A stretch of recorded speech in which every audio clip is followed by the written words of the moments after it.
Hi everyone, welcome to another Mindful Monday. How is everyone doing?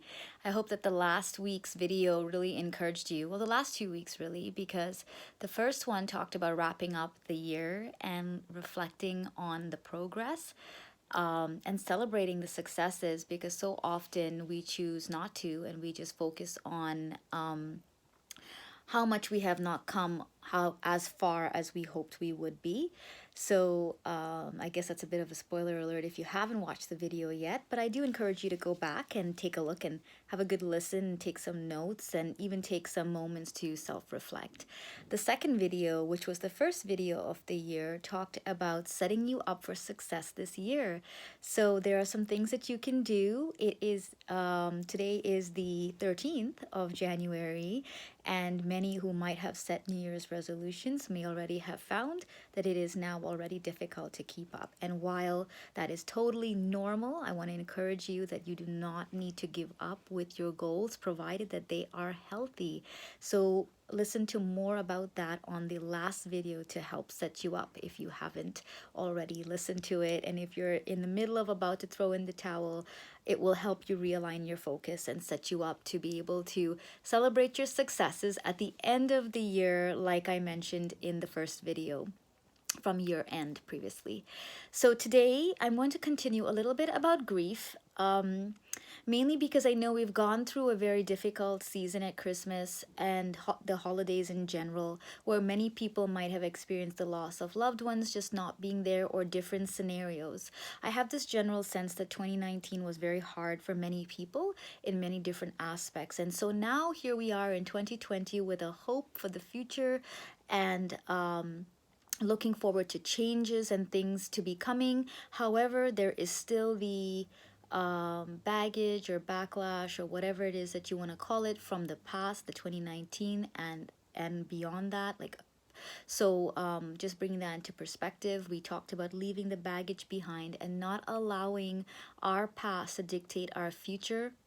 Not to say that we don't learn from it and that we are wiser for it, but to say that we don't allow it to hold us back, in that if there were failures, if there were disappointments, it does not mean that it is going to follow us, and that whatever it is that we're trying is not going to work this time around. We are smarter, we are wiser if we have learned from our past mistakes. Failure is not a bad thing, it just means that we've learned what doesn't work and we have gotten stronger and closer to our goals and our targets. So, in saying that, sometimes grief can really impact us with our goals, and we may find that we are trying to overachieve. We may find that we don't want to do anything and we are underachieving. We may find that we're trying to keep super busy so we don't have to think about what it is that we're going through. We may find ourselves being extra needy to have people around us, or the opposite, not wanting to have anything to do with anyone. Overthinking things, breaking out into just breaking out and crying in tears just sporadically. Not being able to think straight, and all those kinds of things. So just wanted to quickly touch on that if you are experiencing any of that, emotions such as anger, sadness, depression, denial, the need to blame somebody else, angry at God, feeling lost, disconnected, these are all signs of grief. So if you're still experiencing that and it seems like, well, I thought I was past it at this point, let me assure you, grief takes time, sometimes longer than we think, and there is no solid timeline. The key is that you want to remain aware of when it is occurring, so that you're not hard on yourself and you allow yourself the room to grow through it, and not stuff the emotions, because that will just end up prolonging your healing process.